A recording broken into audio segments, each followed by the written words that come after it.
Hello, everyone. This is Trip, and today is a special day because Gerardo Marty is back on the podcast and doing a little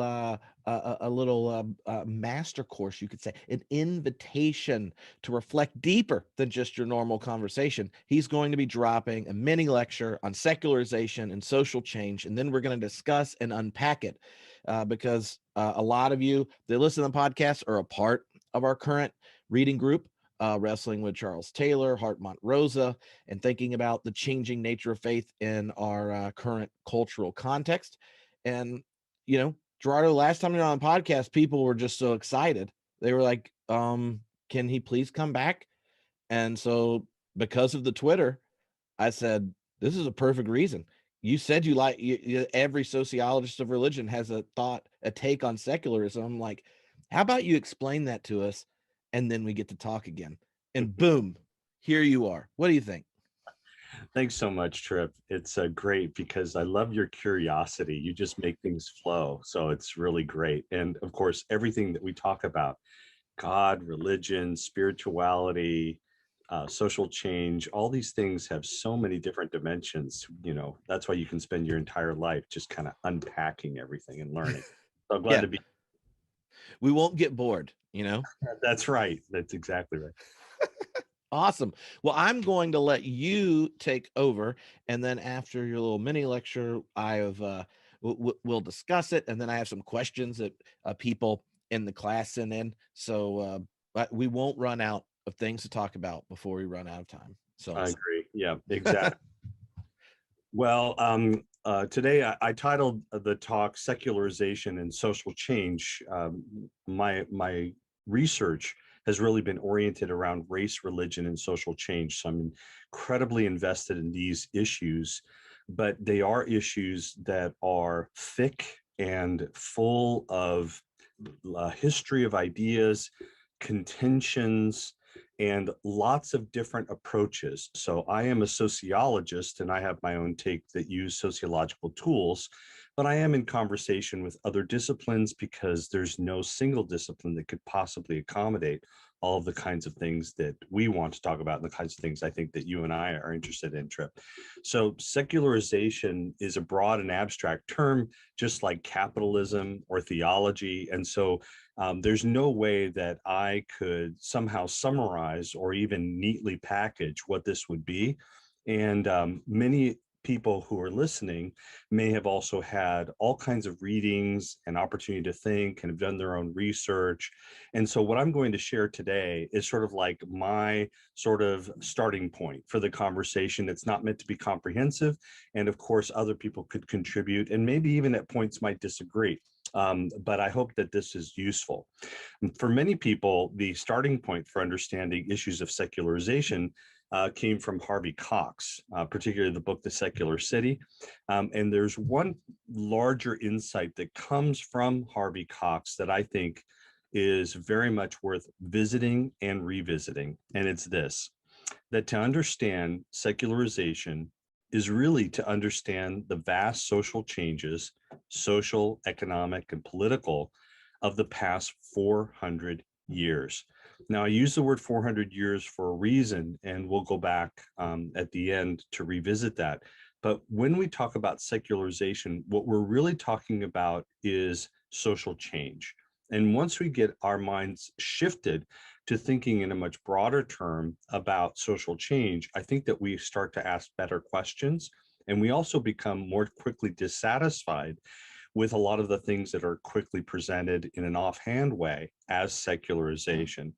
So I'm going to talk about three things or three sort of thematic areas in this talk. I'm going to talk a little bit about statistics. I want to talk a little bit about theory, and I want to talk a little bit about history. So you can already see the ambition of what I'm trying to do here. Obviously, I'm not going to give you everything that there is to know about statistics and secularization.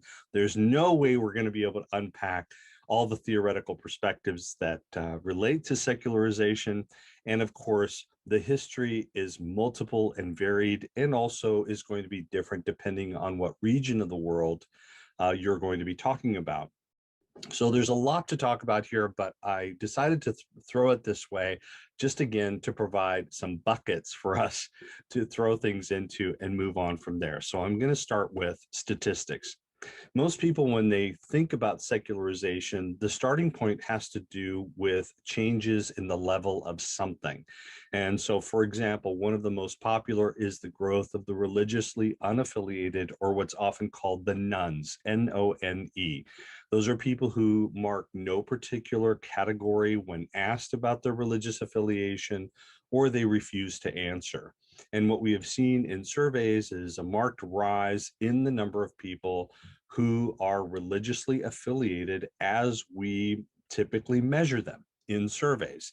And a lot of these numbers seem to date from the mid-90s forward. So because of a sharp rise that appears to happen from the mid-90s forward, there seems to be some sort of seismic shift that people are trying to understand, which is a combination of panic or scrambling, and have initiated all kinds of strategies, fundraising, offhand explanations of different sorts. But I think this might be the beginning point for just about everything that people typically think about when they think about secularization. But of course, there are others. This is a much more thick graph because it uses different religious categories. Here I've simplified to Protestant, Catholic, Jewish, and no religion. But again, what you see in terms of the sharpest rise is the sharpest rise in the no religion category, again, dating from about the mid-90s. And what you also see in this one is no substantive change in Catholic identity and no real substantive change in Jewish identity either. But you do have a wobbling, a decline and somewhat wobble in Protestantism, which means that the conversation about secularization also tends to happen among certain religious groups more than others, because it appears to affect the fates of certain religious groups more than others. How about generational shifts? So this is also another sort of typical way of approaching things. You can find lots of different things. This one in particular is from PRRI, one of the best in the business. And this shows the growth of the unaffiliated by generation. This one breaks it down to familiar categories. So 18 to 29, the youngest groups had this real expansion in the unaffiliated category. But even so, you still can have a lot of questions about what this looks like, where the shift's happening, and to understand, is this a cohort dynamic, which is a big question? Is this something that a group has assigned themselves, or they have a particular lifestyle or attitudes or orientation, and they move through time with it? Or is it an age thing, meaning that as a person grows older, they will inevitably become more religious? That question has been answered in a lot of different ways. I don't have time to go into it, but you should know at the very least that you can find dozens and dozens and dozens of data points that simply say, look, younger people are more religiously unaffiliated, and that becomes a measure of secularization. So then another one has to do with religious service attendance. How often are people going to church? So this graph's a little bit messier, but as you can see, I'm trying to show you graphs that have just a little bit more information and a little bit more information, because it gets a little bit more complicated the more you dive into it. But this one does have a basic category called never, right? That you have never gone to a religious service attendance. And sure enough, that line also generally goes up again from the mid-90s. But you have a lot of wobbling when it comes to how often people go, once or twice a year, several times a year. Those things maybe are a lot more consistent than we may initially think, so that the overall levels may not have shifted. It's really more in the extremes that we may see some important shifts. So when we start to then say, okay, well, what's going on? And you also use quantitative measures to assert other kinds of things, other measures start to get at hints of explanation. So this is a particularly interesting one, I think. It's drawn from World Bank and Pew Global Attitude Survey. And what you see is a connection between the percent of people who say religion is very important, and the GDP per capita of nations. And so when you look at those things, what you see is you can have a distribution amongst entire nations of the world as to the level of religiosity that you have. And so generally speaking, the more westernized, sort of European you get, the more likely it is that you have greater levels of wealth, and that greater level of wealth appears to be related to a lower percentage of people who are highly religious, or at least self-identify as seeing religion is very important to them. Even there, the United States is always an outlier. The United States is always the one that steps out and is always more religious than other westernized or industrialized or other kinds of terms like that nations in the world. So there's a whole subset of literature that talks about why is it that the United States has a greater level of religiosity in comparison with others, even though they may have outstanding levels of wealth and industrialization, etc. I won't be going into a lot of that, but I will say that as I move forward, I'll have some indications of what might be distinctive about the United States and the way in which we as sociologists may talk about those kinds of things, okay? So also, of course, what strikes here is the level of economic development, which plays right into the hands of talking about capitalism. And if we're going to talk about secularism and capitalism, then of course, we've now moved to the next category of theory. So in theory, the most important voice probably in this conversation is going to be Max Weber. Max Weber wrote hundreds and hundreds and hundreds of pages, and they're all fascinating. Max Weber is absolutely brilliant, and Max Weber, in my mind, has the virtue of clarity. Now, it's not the kind of clarity of a blog post. It's not the kind of clarity, you just kind of go to the business shelf and pick up a few things. But I do think that his ideas are consistent, they are neatly laid out, and there are many ways of approaching them. So a little bit of patience goes a long way with Max Weber. All of them are essays of various sorts, and so they are organized in very different ways. Economy and Society is really an unfinished work that was put together after his death. But nevertheless, all of these things start to orient around some key ideas. And what you get is a very long understanding, or a long sort of discussion about the relationship between economics and religion. And so this is where we now start to add a few more concepts to our toolbox. Secularization is often referred to a lot of other concepts. Each of them, of course, are distinctive, but I want to give a moment to talk about each of these. So one is the notion of disenchantment. Disenchantment is a very vivid concept to me, because it's the idea that when Luther lived in the world, he believed that when you were in the woods, there were sprites in the woods, and you had even reason to be afraid because you didn't know exactly what was going to happen to you. And when I go into the woods, I don't assume that there are sprites that live in the woods. And basically, I just want to make sure that I'm not lost. And I want to make my way. And there may be all kinds of signs that just say, here's what you do. And may have even set up the whole thing in a very nice, consumer-friendly way.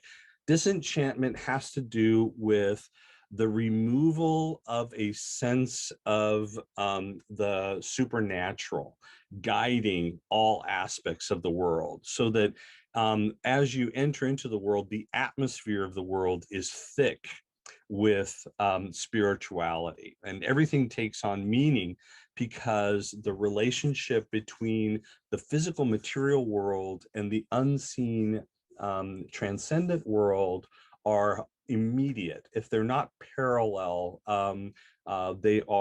they are even more so deeply connected in such a way that I explain things, I explain the world based on unseen spiritual realities. Okay, so that's a picture of disenchantment. And thinking about disenchantment really will take you a long way, because it's such a fascinating way to think about the phenomenological experience of secularization. Okay. Then the next term is rationalization. Weber spends a lot of time talking about rationalization. I think it is one of the most useful things that comes from Weber, and that is that as you move forward in the modern world, there is a greater and greater demand of having in reasons, meaning that you can actually explain what happens and why, that there is a causal explanation to make a connection between this leading to this leading to this, and that rationalization is to make very explicit why things happen the way they do. So if a person says, I am the king, well, in a world that is still enchanted, it might be because God made me the king, or that this is the way it has been set up, and there may be a mythology that orients around that, and it is just accepted as the way of the world. But once rationalization takes root, you have to explain why you are king.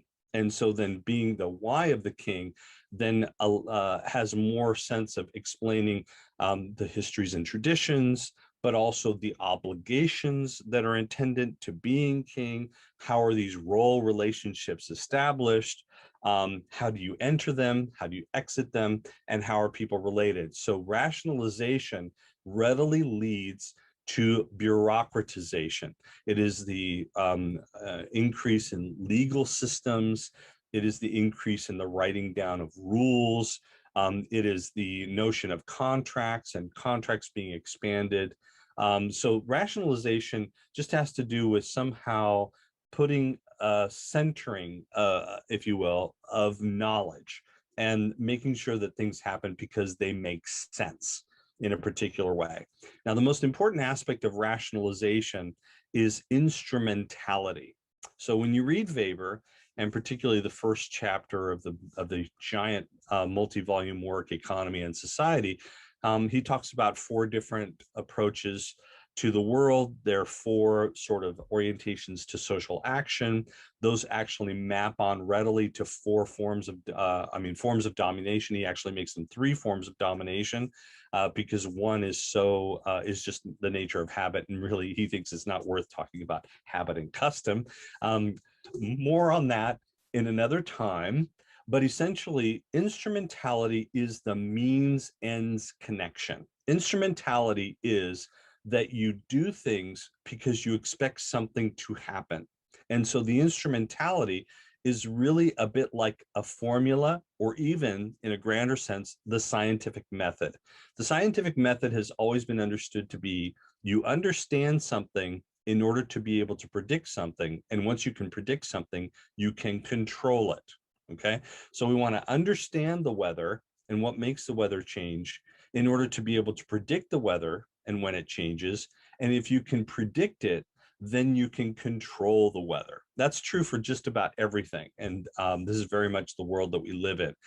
I'm using science because it's a really great example, but instrumentality works in every aspect of our lives. I was watching a movie the other day, and it was talking about a guy who wanted to pick up girls. And so he read a book on how to pick up girls, and he was using techniques from there. Well, that's a form of instrumentality. Forms of instrumentality are so saturated into every aspect of our lives that we will use it for everything, including something like, how do I date? How do I find someone and fall in love with them? There's actually somewhere a process, a series of questions that will guarantee that in an hour's time you will fall in love with each other. So that is another prime example of instrumentality.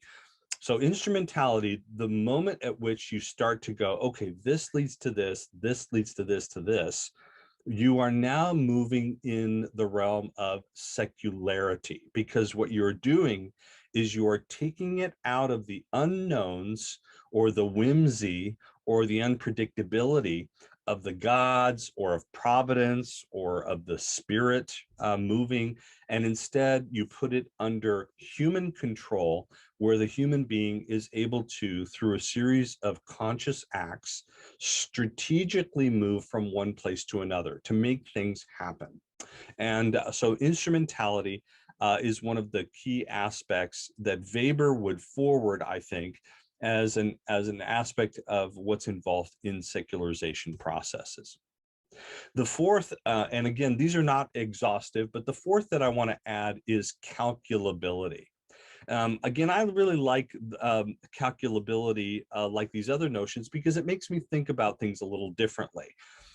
Here's a little example. I'm not going to read this, but calculability is a term that I learned from Weber in reading Economy and Society, because what Weber starts to talk about in sort of the midst of the medieval age and in its heights is the way in which everything started to become calculable, that there were numbers being placed on things and that they were being counted, and then processes of accounting were being formalized, and the ability to count and measure and weigh and to be able to take stock and to evaluate and to be able to look back as well as to project forward, all of these things related to calculability for him is central to understanding the emergence of capitalism the way it is today and the force of capitalism.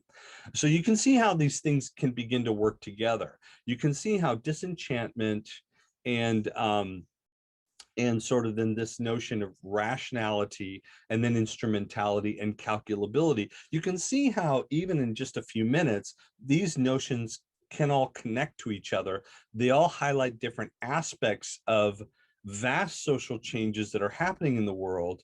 But for me, Weber offers a compelling entry to understanding secularization using concepts like this, because they point to the way in which different approaches to the world, the experience of the world, the way in which I enact my own self to engage in the world, and then the way in which entire social systems can then orient around these principles. So the way in which we act together, we all act in relation to rationality, instrumentality, and calculability. So all those things seem to matter. So let's move on, only to at least say that Max Weber is not the only person who has said something about secularization, or at least whose theoretical orientation connects to secularization. I want to at least give you one other name, and that is Ulrich Beck. Now, Ulrich Beck is really quite phenomenal, and I very much enjoy learning from Ulrich Beck, because he thinks about the contemporary world in such a vivid fashion. And of course, he's, nearly 100 years beyond Weber and his thinking. And so given that, he's able to accommodate a lot of the political and economic situations that have come about, even religion. He wrote a whole book on religion today. And one of the things that he talked about was the notion of individualization. And I won't be able again to talk in great detail about this. In fact, I talk a lot about Ulrich Beck in The Deconstructed Church, the book that Gladys Gagnon and I wrote together. But individualization is about the fact that today, more and more of us, we are involved in systems that force us to individualize, that I have to become my own person. And to be able to really talk through this would take more time, but let me give you a few more concepts to work with. Individualization is an aspect of institutional differentiation. Right now, these are great big words. I tell my students, these are words to remember so that at Thanksgiving you can throw them out and your parents will say, oh, you've learned something at college. Okay. So institutional differentiation has to do with the fact that our society does not have one single monolithic structure that we all live in. Instead, there are different institutions. Those institutions serve different purposes, and by serving different purposes, they are differentiated from each other. And there are lots of ways of slicing this cake, okay? But essentially we make a fundamental difference between work and home, but we can certainly expand that very readily to say that there's church, there's work, there's home. Then we could say, wait a second, there's the gym, there's this particular agency for this thing. There are restaurants and bars and places for us to meet needs in different ways. So basically what you have, and you can, again, talk about this in a lot of different ways, but the notion is you have different institutional spheres, and those different institutional spheres become consumed with just taking care of themselves, making sure that they survive, making sure that they take care of their own priorities. Different institutions also have different moral orientations, okay? And those moralities also seek to be complete. But as you have multiple institutions that exist in the same society, that means that I am interacting within and between multiple institutions at any particular day, in fact, at any particular moment. So as there are multiple institutions and moral imperatives that are associated with them, I, as an individual, have to constantly negotiate about what's expected of me, what becomes important to me at this point in time, what is it that I need to be doing at this moment, and that becomes the consuming aspect of my life. And so then how I understand myself and how I define myself becomes very difficult, because most of us do not have the luxury of existing within a single institution. So if we lived only within a single institution, life would be so much easier. And you can then understand the way in which some people might want to have a simpler life in that sense, that they would take on a sense in which we can live in a particular community in which there are no competing moral imperatives, or that we would sequester ourselves in particular ways, or even for most of us, even if we don't join a religious order, or if we join sort of a very isolated, a sect that attempts to be more isolated, you can certainly see that by dedicating ourselves only to certain media channels, by deciding to only associate with certain people, by rigorously only reading certain books and paying attention to only certain people, that you're essentially trying to push off the differences and the different moral demands, the competing moral demands, and the uncomfortability of dealing with things that are unfamiliar from other institutional realms, and seeking to sort of simplify and place it in one thing. So institutional differentiation is just a fact of life. It is the way things are, which in Beck's terms, in terms of individualizing, it means that one of the fundamental tasks of my life, and something that has grown in his mind over the 20th century, okay, but and has become more what it is today, is that I have to figure out who I am. And so this makes sense totally to me from the standpoint of, how do you brand yourself? What persona do you take on? You know, being able to have a strategic plan for you or for your business, everything about the gig economy, everything about the idea of following your passion. There are so many things that fit into this notion of, how do you cultivate your own biography? And being able to cultivate your own biography is a curious but demanding task that we face today, because it is not a biography that is assigned to us. It's not ascribed to us. It is not given to us. It's something that I have to work through and make sense of for myself. So once you get to that point and understand that a little bit better, then you have a much better basis for thinking about issues of pluralism, okay? The inevitability of pluralism, frankly, about specialization and the need to specialize, because specialization is the way in which you protect, build up, and make this last over time. So specialization is actually a form of survival. It allows you to exist within an instrumentally differentiated environment, so that you can figure out the niche that fits your your group, your organization. Competition is then inevitable because you have too many things going on at the same time, and people have to make choices. You have to make choices about where to go and what to do. The flow of resources, money, time, right? Volunteer efforts, people and membership, all those things matter in terms of competition. And then surprisingly, it leads to fundamentalism. So religious fundamentalism, which is this very high level, high stakes, high absolutism, is really something that comes when you have institutional differentiation, creating the settings in which there are people who say, look, I have it right in comparison with all these other people, and then can work to assert themselves as the right thing in opposition to everything else that's around them. It's an absolutism that is actually dependent on institutional differentiation. Once you think about it this way, it'll really change your life, because fundamentalists do not think of themselves this way. Fundamentalists tend to have the notion that there was a golden past at some point in time and that everything is decayed from that moment. And so where we are today is something that is a derivative of the way things should have been. But in actuality, any close historical look, anything, will show that social changes is much more varied and complex.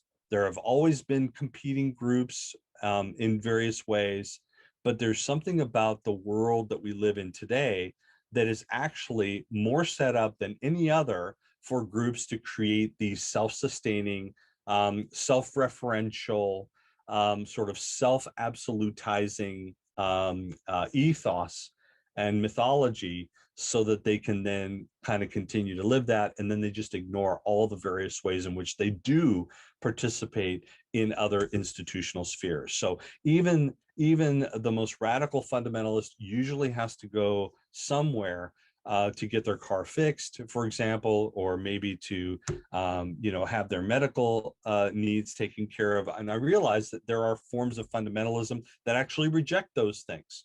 So I realize that, just know that institutional spheres are porous, even when they attempt to be absolute. So let's move on. We'll get back to this point of fundamentalism because it's more. Also, just for a moment, to talk about the unique situation in which we live in today, where the channels for information, for media, for the flows of information, and for the different slants that take there, all of these also play into secularization, because any assumption of secularization, again, is the idea that whatever it is that you think is most sacred and that people should be caring about, they're not paying enough attention to. And we live in a time in which it's not just distractions, it is actually almost necessary for us to be paying attention to all kinds of things at the same time. And so we just have a proliferation, a mass proliferation of ways of being able to get information, ways of being able to process it, that you could spend your whole life just sort of figuring out what to pay attention to and not, and still be upset that there are so many other voices and channels and things that are out there. So being able to think about that is another aspect of things, because it ties into notions of propaganda, ideology, the challenge of knowledge creation, creating shared communities. All of those things are all also, to me, part of the conversation on secularization. All right, so we've talked a little bit about some statistics. We've now been able to dive in a little bit more to theory. To me, the issues and questions become much more interesting once you get a little bit of theory under your belt, and there is more to explore. But I also want to give just a few minutes to talk about history.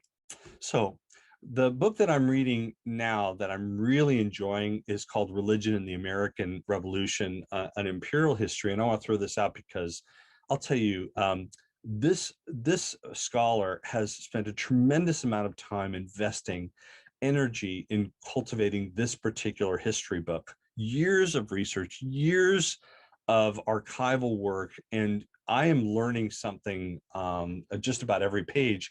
And the whole perspective of looking at religion transnationally, okay? She is looking at transatlantic Christianity. How is it that the Christianity that was happening in England as America was being colonized and formed, and what does that all mean for the nature of the American Revolution? So it is a very ambitious work, and I'm finding that it's recalibrating my understandings of a whole lot of things, which is particularly important today in a time when many of us are thinking about Christian nationalism. We're challenging notions of Christian exceptionalism of various sorts. And a lot of those come because people think, that somehow America started in 1776 or 1787, perhaps with the ratifying of the Constitution or something like that. But really, we have to understand that when America was born as an independent nation, it's really like going into the middle of a book and assuming that you understand what's going on. This is a thick book. It goes way beyond whatever we think we know at the beginnings, and most of us have a very poor education in this regard. So that book is particularly helpful for expanding our historical horizons and coming to terms with religious currents that are still important to us in the United States by going way back to those transatlantic connections and the transatlantic dynamics that were going on. All right, so I admit to you that I am cheating here because I have not finished the book. Okay, I'm still reading the book, but I've learned so much that I want to at least throw out a few things in relation to this notion of secularization. Most of the people that probably listen here, who are part of your network, Trip, they understand that British Christianity around the time of the American Revolution had very different players. It was a religiously diverse place, okay? So of course you have the Anglicans. We won't talk about the history of Anglicanism, but essentially we know that you had something called the Church of England. And then of course you had the dissenters. And the dissenters are people who pushed off from the Church of England, and they felt that they had a better way. They had all kinds of arguments about those things, but they were seeking to establish their own alternative institutions. But the third and perhaps most interesting group for our purposes are the awakened. And the awakened are the people who pushed off from not only the Anglicans, but also the dissenters, because they felt that all of them had gotten it wrong. And all of them had basically been folded into these sort of dead and tired ways of approaching faith. The awakened are the true believers. The awakened are the people who really wanted that heart religion. And so if we think more about the awakened, I think that we actually, for the moment, I'm going to suggest that the awakened give us leverage for thinking about secularism in an entirely different way in the US context. So to quickly review, the Great Awakenings, first, second was particularly important for us, third later on, and some people consider the mid-60s as a fourth awakening. But the Great Awakenings was a time at which there was a call to a heartfelt, personalized, hot faith. And that it was one in which I was dedicating my whole self, my whole life to God, and that I would follow the dictates of what God would have me do as I dedicate every aspect of my life to Him. And the reason that the Great Awakening becomes so important is that because the Great Awakening, of course, this form of religion was never the dominant form of religion in America. Okay, these were people they were barred. They set up guards at the roads against these kind of people. These people were put in jail. So the Great Awakening, as much as it defines a lot about American religion, the Great Awakening was never majority. And people who think about the world only from the terms of the awakened tend to see in their minds that the world has always been awakened, that there was always a religious orientation to people's lives. It was just sort of the direction which it was given. Okay. And there's lots of historical evidence that would show us that that really quite wasn't true. Okay. That human beings never really had that kind of full-throated, absolutist, 100% zealous dedication, and that the ability to do that is actually quite unusual, and is something that actually demands so much effort, which is why the Great Awakening becomes so interesting as an organizational and social phenomenon. It's because it happened only at certain times, it happened in certain ways, and once it occurred, it was planned. Okay, it was actually something that was put in place, and that they learned to preach in certain ways. They learned to conduct revivals in particular ways. They learned to use the human aspects of connection in all these various ways in order to, now listen for it, instrumentalize that spiritual awakening, right? They rationalized the process of revival in order to instrumentalize it, which made it calculable. And that calculability will take you all the way through to Billy Graham and church growth movements today. Again, something that we could talk about another time. So when it comes to the Great Awakening, we have a rich heritage of people that we can talk about: Jonathan Edwards, George Whitefield, Charles Finney, Alexander Campbell. All of these people are different, of course, but all of them have very interesting ways of thinking through aspects of rationalizing the experience of being awakened.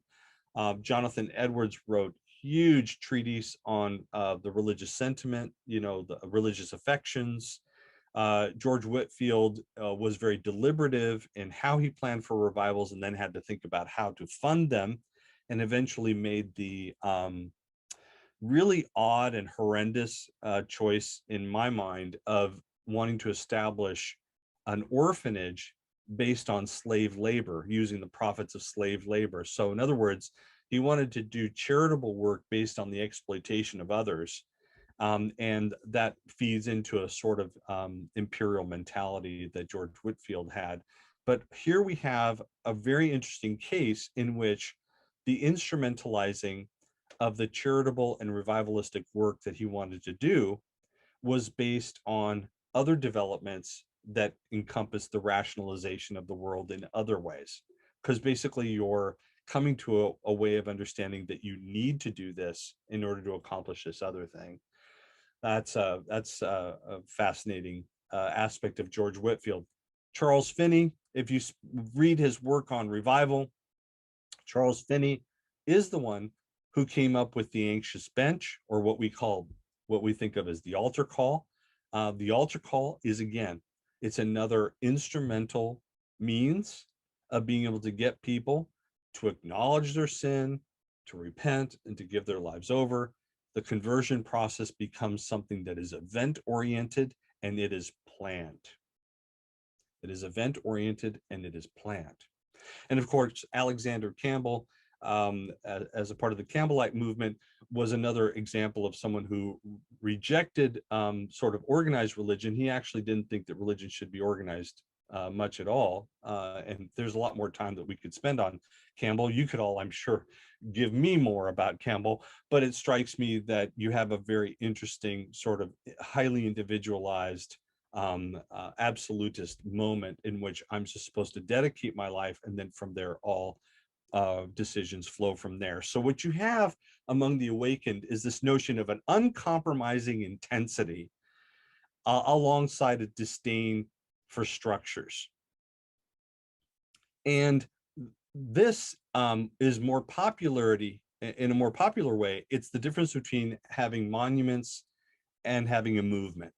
I've heard more than one sermon where a person says, we'll never become a monument, we're a movement. And this word movement is fascinating because I don't think that they recognize that what they are doing is they are playing off of a fundamental theme of secularism. Because what they are trying to say is that the world is organizing itself in a particular way. We need to give ourselves over to this particular framing, and we need to be able to have that be consistent with all we do. We don't exactly know what's going to happen quite, but we know what we need to be dedicated to. So it's vision centered, it's purpose centered, it's mission driven, it's centered with zeal. And that zeal, if you don't share that zeal, which is very hard to maintain, okay, if you don't share that zeal, then you are not quite right, and you just don't have the same, the level of intensity that you're supposed to have. And so to whatever degree you don't have that, that becomes a measure of secularity, okay? Because zealous people are supposed to be, they go to everything. You're supposed to be at everything. So your attendance at things should be high. The monetary commitments that you make are supposed to be high. How you think about not only where you work, but what you do as you're working is supposed to be very high. So all those things lead us to a place of constantly fighting against all of these various sources of secularism, because essentially once you adopt an awakened standpoint, really secularism is a constant threat everywhere, right? So that is something that then can drive people in such a way that is really, really difficult to sustain. It ends up being more sect-like. It leads to different forms of competition. And then, of course, because you have to make these things explicit, you are explicitly rationalizing the rules that you're using to guide your life. It becomes something that can be easily in competition with others who have framed this intensity in different ways. In fact, and this is a freebie because I hadn't planned on talking about this, part of the enthusiasm for Donald Trump as a president and the way in which you see different religious factions coming together that have historically not gotten along and argued against each other is because they have been willing to substitute the intensity of a particular religious dogmatism for the intensity of a sort of political dogmatism. And that political dogmatism isn't it's too hard to kind of lay out the platform and all the things. So it's radically simplified, and the easiest simplification to make is that this is a person who has been anointed by God. We just need to support that person, whatever that person says. And that is essentially a way of moving away from established structures to have an uncompromising intensity and a disdain for structures, right? And in other words, to move away from the monument and to embrace a movement. That, man, I just gave you a short talk on QAnon right there.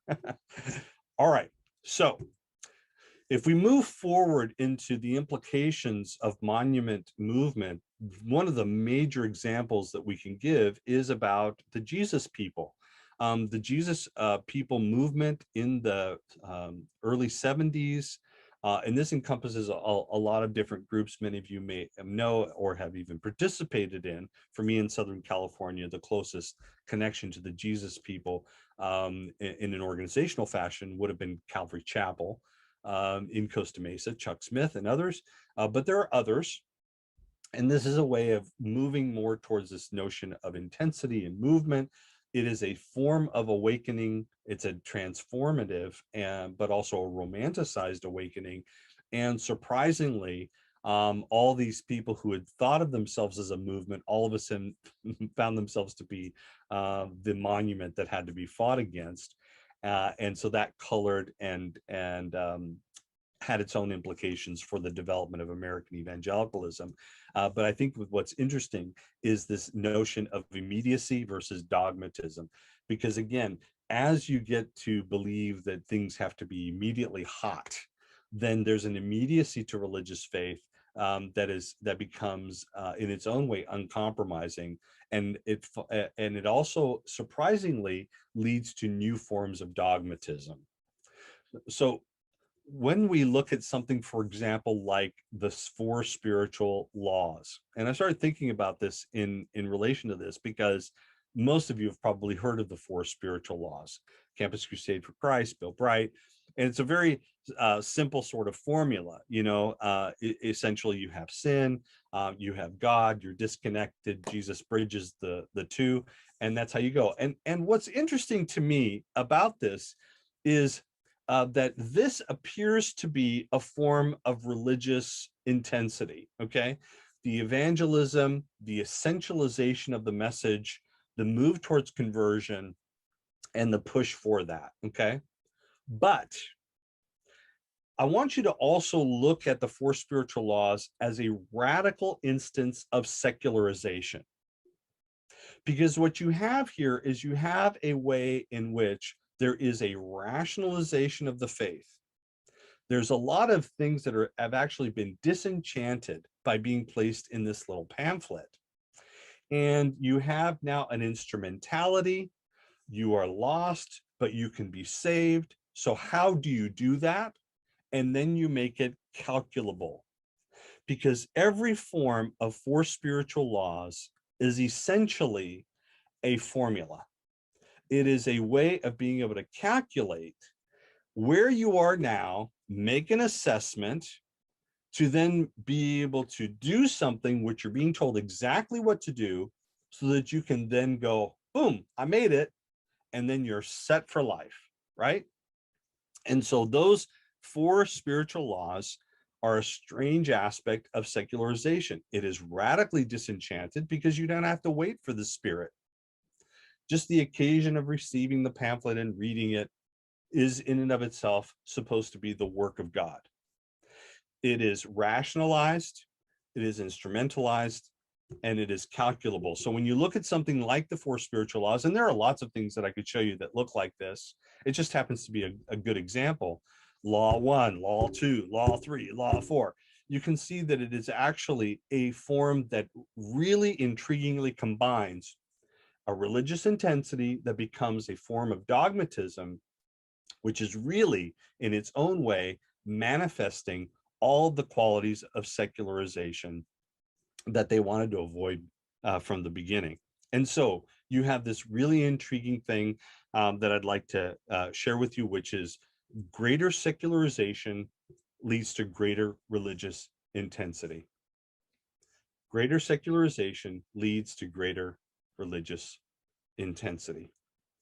So I'm going to run through this quick because it's interesting, but if I had more time, I would love to talk about the connections to our societal system of believing America as Christian, and the idea that our entire social and political order should be a Christian one. We need to realize that it was only in the mid-50s that a movement on the part of conservative, wealthy businessmen lobbied the government in order to place "In God We Trust" on our money. And that can lead to the belief that somehow God has always been with us and that the country has always been a godly nation. In actuality, it was a radical form of calculability, instrumentality, rationalization that led to making sure that this was put on our money to make it explicit, you see, to write it down. And that explicitness is something that is characteristic of a broader system of the capitalist order. And one of the most intriguing books I've read in this past year is called The Morals of the Market.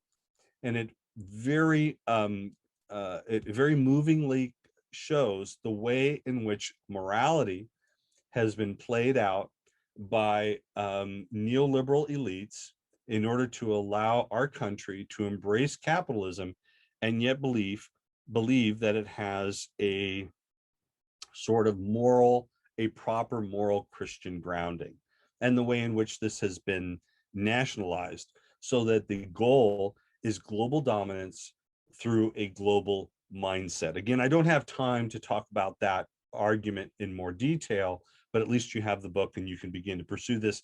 And by the way, that book is not the only place you'll find it. In a much more philosophically oriented sense, and one that also brings a lot of Christian sentiment to it, Christian spirituality, would be the work of Enrique Dussel.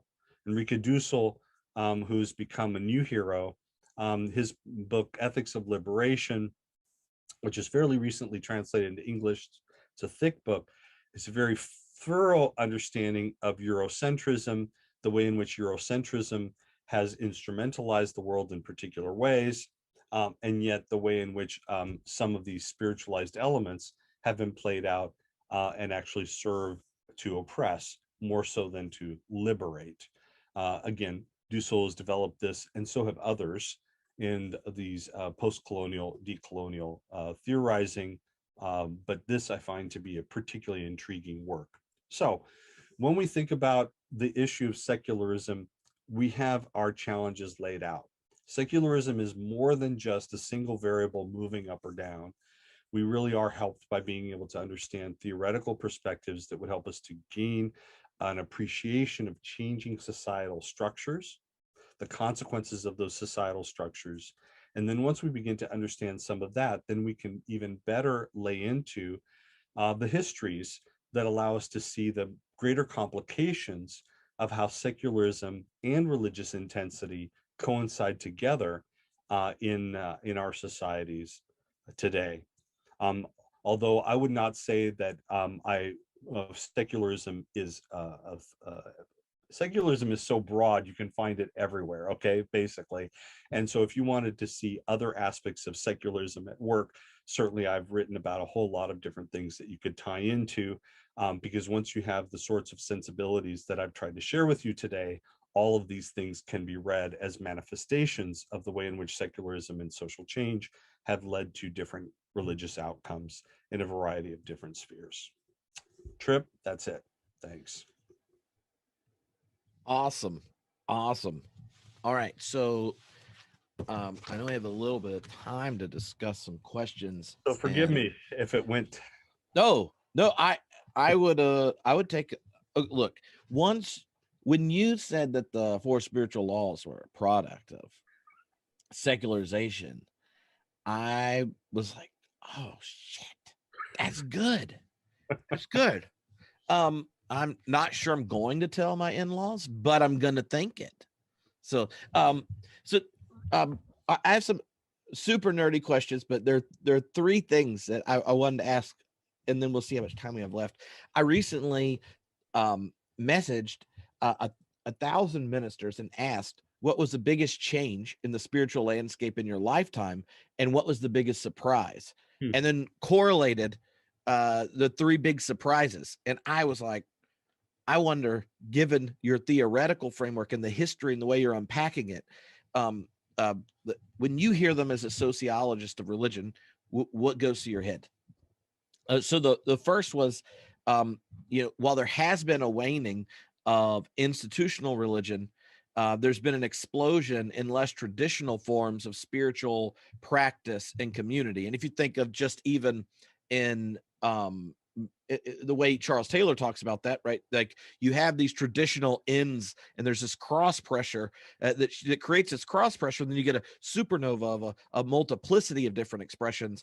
What do you make of ministers noticing that as the surprising feature that's shown up over the course of their vocation? Well, I think part of it is that most everyone who is the leader of a congregation, okay, let's say, or a Christian organization, but let's say a congregation, the leader of a congregation really would like to say, our people are doing this, and I'm helping my people to move from this point to this point. But what I think leaders unfortunately have to contend with is that most of the time, most people spend time everywhere else. And so that means that that human beings rarely think only in terms of their congregation, because actually they may even belong to several congregations and not just one, or they may be very haphazard. And so the energy that they have in making sense of their lives is still going to draw them towards something that most of us call spirituality. It's going to be some sort of integrated standpoint to be able to say, who am I when I walk my dog? Who am I when I, take my gig job? Who am I when I go to my second gig job? And so because most congregational leaders are not yet thinking about how to equip my people to have a larger sense of how I am as a person, regardless of where I am, then they tend to think that there are other things that they're doing that are outside and are competing or different from.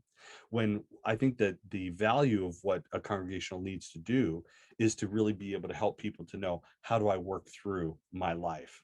So I think the mistake that a lot of congregational leaders make is, I know life is hard for my people, so when they come, I just want them to know that we love them, that God loves them, and we're here to pray for them, or something like that, a very pastoral concern. But really, what most people need is not just to be told, we know your life sucks. What most people need is to go, how can you equip me for the many things that I'm going to face in the world? And I'm still not sure even how to deal with that. And that, I think, is very different from the constant demand to fill volunteer slots, to make sure that you have the worship set, and all those kinds of things. Does that make sense, Trip? Yeah, and I wonder if there's or how would you describe okay, so even the data, statistics and stuff you showed up front, so many of them are based on, do you participate in an institution that we classically call a religious one? Right, right, But right. um and that's a different kind of question Sure. than, do you engage being human in a way that it's open to hints of the transcendence or spiritual depth or whatever it is.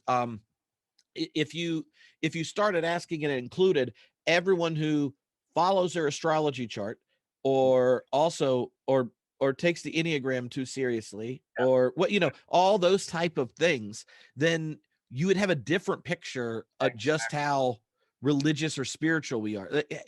What do you make of the migration of institutional religion to a multiplicity of spiritual Well, I forms? think, again, I think you're very much hitting on, I think we're talking about the same thing, because in a time when you thought that most people had a 9 to 5 jobs and weekends free, so that then you could say, okay, let's do 11 o'clock church on Sunday, you might make that work.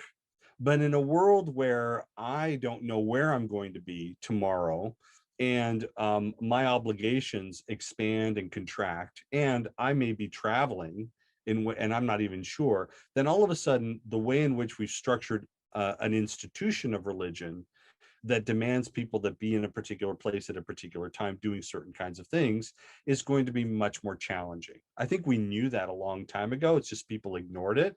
And so then when you have then, well, we're going to create small groups. Well, we're going to create other opportunities. Okay, now we're going virtual. What you're really doing is it's a band-aid to kind of say, we'll multiply the points of contact and still count for what it is, what we used to call Sunday morning.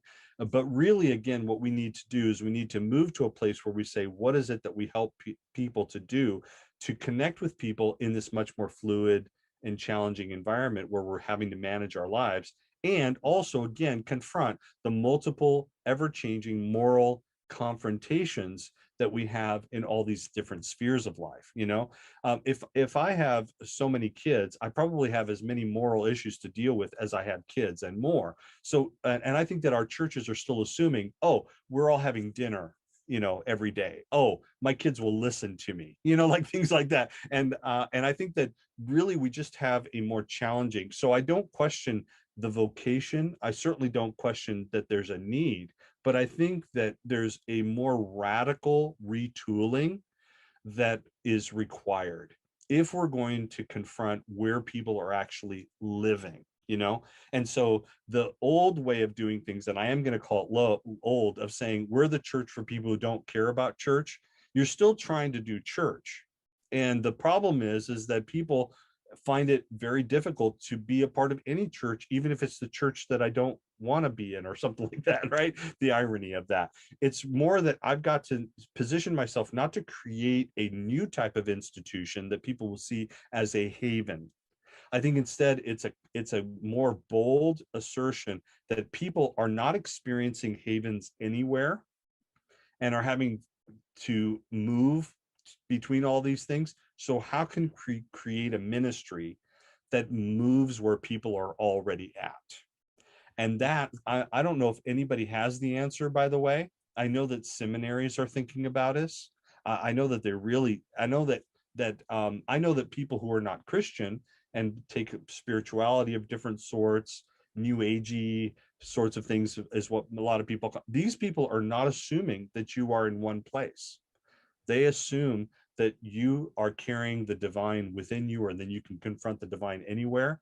So what does then that look like? Mhm.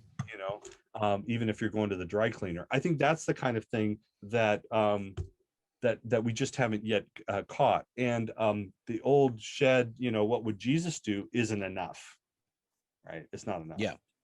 So the second kind of clump of biggest surprise was the sheer volume of people. They said of congregants who explicitly said that Trump and the white evangelical support was why they were dropping Christianity or leaving their congregation or taking a break. Or, I mean, there are lots of different ways ministers shared this, but not that Trump isn't problematic. It's just that of all the embarrassing things, like what is it about this particular moment where there's a clear exodus um, that that's stated by those leaving? Yeah, another great question. I think there are two intertwined dynamics going on. First, there's a little article that Joseph Baker and I wrote called "Is the Left Resurgent?" and it is trying to answer the question of, is there a religious left that has been is growing and might even continue to grow under the Biden presidency? And the answer is not a positive one. Okay, because essentially what that shows, in the data that we were able to put together for a fairly short article, is the most religiously mobilized people are politically conservative. Okay, so the churches that are doing that are the biggest, the churches that are doing very well by and large, and what seems to be more sustainable, at least for a while, is the most religious orientation. Okay, so what you have then is increasingly those people who say that they are Christian, especially if they say they are evangelical, almost all of them, if they are not outright Trump supporters, they are Trump sympathizers with various aspects of the agenda that he and the GOP have today. That has long roots. We don't have time to talk about that, but that is certainly true. So if you were to try to find a religiously vibrant, progressive congregation, most people find that to be somewhat challenging. The second aspect of it is, I do think that a lot of, even if we're talking about evangelicals, you want to focus on evangelicals in a sense. If we're talking about evangelicals, I think a lot of them really, really, really thought that they could do church without being political. They really, really, really, really believe that. And I am sorry to say that they were wrong, because by leaving things unquestioned and seeking to somehow create a difference between what's spiritual and what's political, what they did was they allowed all kinds of political things in through the door. And so all the things that the language has been used and subverted in conservative circles from the 1930s and 40s onward, by the way, it's a long thing, about families and what it means to be a family, about the centrality of marriage, about what it means to work hard. I mean, all these different things actually orient towards particular political economic agendas, even if you don't think they do. Even if you want to pray for the country and support our military, all these things that appear to be non-political, when you actually really take a look at the history of the religious left, and you look at the ways in which the religious right was formed and the way in which they found all these ways to kind of work themselves in, what you find is all of that actually had a huge political agenda. The last documentary, PBS documentary of Billy Graham's life, is a very good one to watch. This 2 hours of Billy Graham is a great example of a person who explicitly said he was not political. I mean, he made his name on saying that he wasn't political. And yet the documentary reveals that he essentially, and I hate to say this, that he essentially lied to people because he was political. He did support political agendas. He was a supporter of particular candidates over others. And yet, these are things that were discussed in back rooms or in private conversations, not publicly. And so you have a person who is claimed to be sort of like spiritually pure and is manifesting the best qualities of what it means to be engaged in the world and yet not political. Actually, no, that's not exactly the way it looked. And so when you look more closely at his work, when you look at American Blind Spot, which I wrote, when you look at Anthea Butler's new book, what you find is that there's and Kristen Dumais' work, Jesus and John Wayne. What you have are books that betray how much more politics is embedded in the neutral Christianity that many of us wanted to live in. Darren Dochuk's Bible Belt to Sun Belt. Man, I could just keep going on and on. So I think that unfortunately, pastors have been, even on the model of something like a Rick Warren, or I could name so many other people, would say, I want to be like them. They were successful. I want to do what they do. But the political agendas were always obscured. So what the Trump presidency did was it was a reckoning, because the Trump presidency exposed, and also, by the way, the Obama presidency, it was just more of an undercurrent. I mean, Rick Warren would be the first one to tell you all of the flack that he got by praying at Obama's inauguration, because he was supposed to be politically neutral. And somehow that didn't translate into being able to pray at the inauguration for the duly elected president, right? Instead, it became seen as a betrayal of the principles that he supposedly held as a Christian. And so what we have then is a revelation for many people of what was always there and has been there for a very, very long time.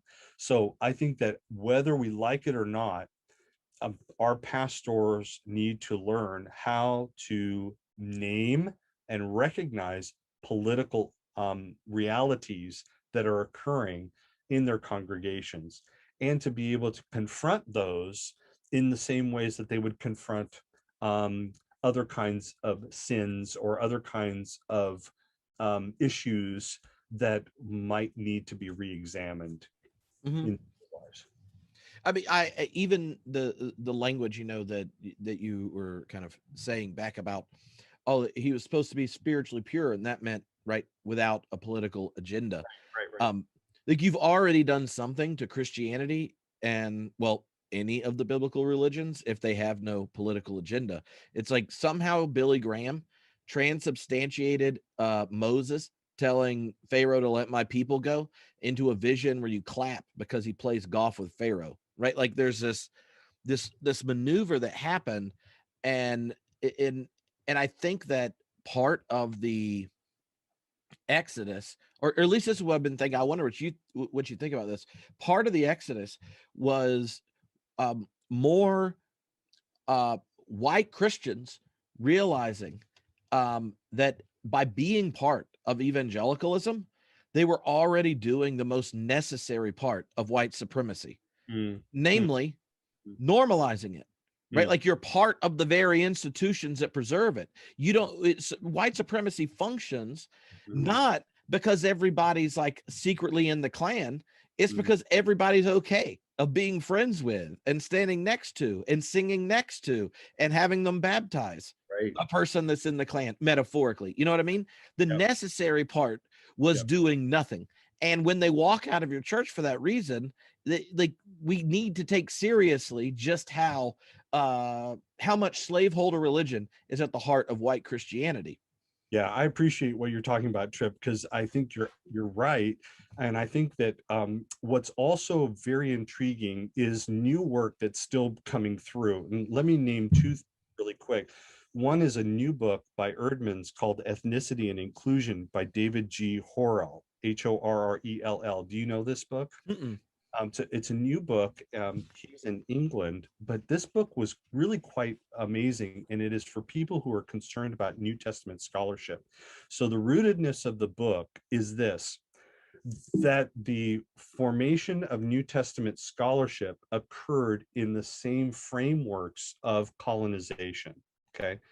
And once we understand the way in which the philosophical and scholarly apparatuses that fed our understanding of the critical New Testament text and how to interpret it, we now come to understand better all of the presumptions, the racialized presumptions that came into the interpretation of these biblical texts.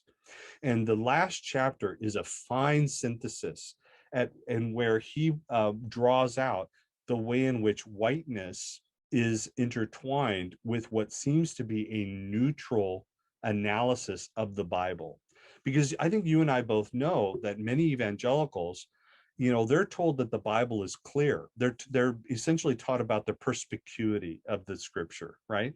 So the scriptures are supposed to be clear. I'm supposed to be able to look at it and read it, and God will communicate things directly to me. But I think that with just a little bit more education, I think we would know that really doesn't work that way.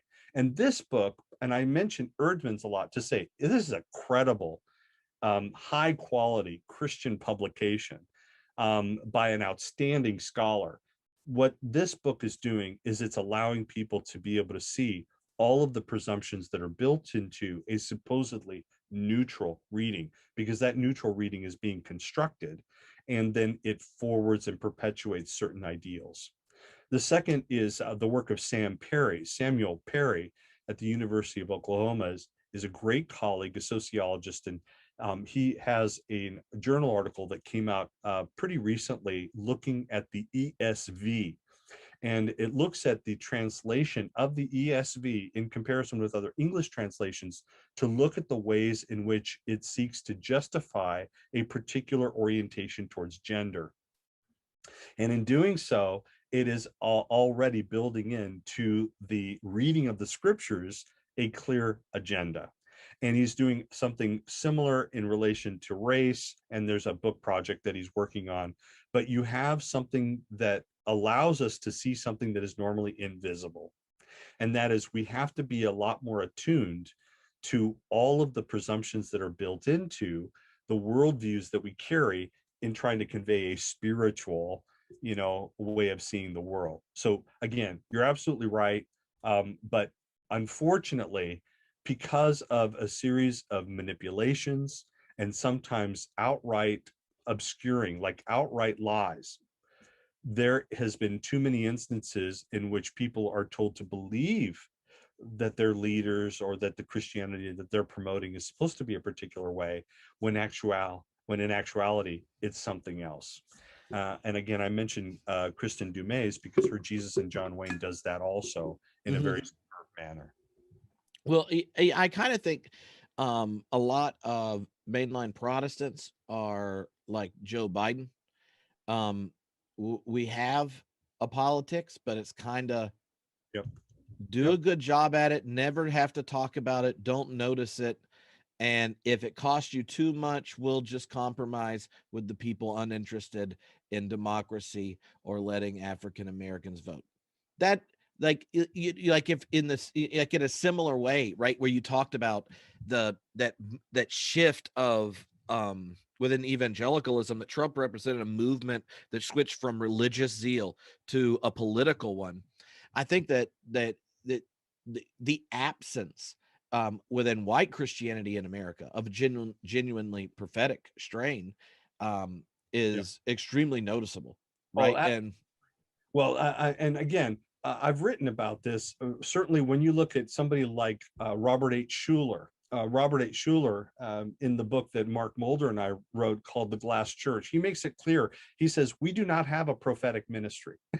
he says we don't have that because he doesn't see that as his role. But that doesn't keep him from being absolutely pro-capitalist, and it doesn't keep him from orienting his church around the white suburbanites around him, and it doesn't keep him from, when it matters to him, actually engaging the political arena. Because at the moment at which the tax people came to his door and said, hey, what you're doing here is not just church, you're doing these concerts, you have a Ticketron unit on campus, okay? So we're going to collect taxes. And he all of a sudden came out strong politically about the separation of church and state. So what you have are these various ways in which a supposedly neutral path of growing a church and ministering to people is embedded within a lot of politically oriented actions and implicit support for other people. I mean, his right-hand person for most of his ministry was a campaign person for Richard Nixon.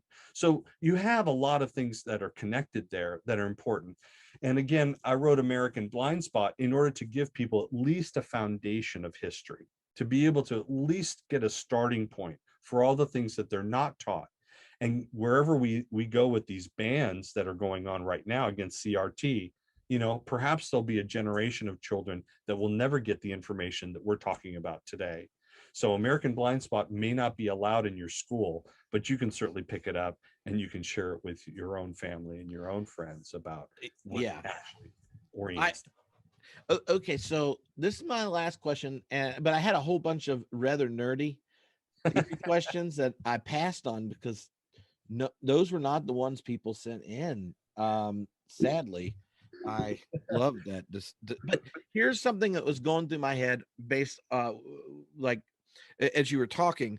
I mean, when you got to Ulrich Beck's stuff after Max Weber, you talk about the kind of individualization process, and in one sense, mainline Protestants' cultural dominance in America was when the dominant church trusted all the external institutions to be part of one cohesive whole, right? So the mainline Protestants worked really good with the civic order and the political order and the economic order, and you succeeded at a mainline Protestant church by churning out really good citizens, voters, workers, and you as a good citizen and worker were helping those institutions demonstrate more godly um uh, uh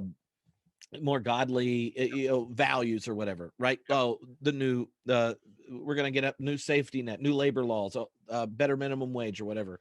When you get the rise of evangelicalism, there then becomes a kind of antagonism towards all three, the political, economic, and religious spheres, and then they need to dominate them all. And evangelicalism, that you see that trajectory, or at least what that Beck was talking about in the megachurch, right? It seeks to have one giant institution That's for right. all those institutions because we don't trust any of them. That's And in right. fact, we have a good story to tell ourselves. We're okay undoing the integrity of any institution in order to get control of it. Think the Southern Baptist Convention. Think January 6th. Think whatever it is, like voter suppression.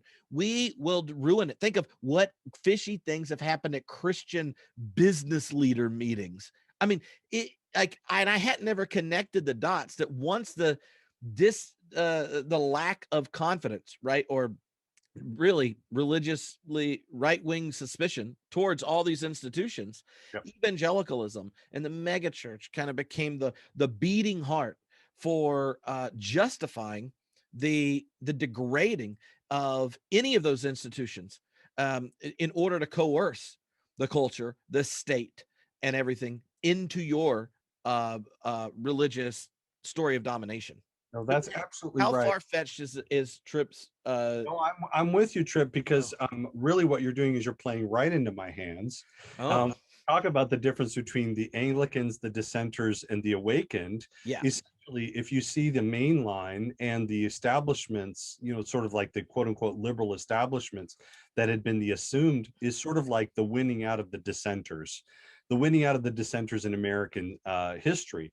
But those dissenters existed in relation to these awakened people, and these awakened people who said, wait a second, that's not the way it's supposed to work. No way, we can't do that. And so from the 50s forward, the cultivation of conservatism in America was to establish separate organizations, separate curriculum, separate universities, separate parachurch organizations, separate all these different things, separate voters, voter guides, and candidates for them to vote for. And all of that effort came to fruition under Donald Trump. What we have in Donald Trump is the triumph of the awakened. No real sense of what it means to manage institutions, but a hot belief that there's certain uncompromising intensities that should be at play. And what they were willing to admit is that it's racialized, right? That it has its own form of dogmatism, and that it was also self-seeking and self-referential. So all of those things then have had consequences, because basically it was already an impulse that existed in the United States. We just didn't know if it would go this far. And now that they've come this far, what you have then is factions within them. Because essentially, once you then take over the apparatus of power, then now you have new opportunities for new groups to say, you're the monument, we're the movement.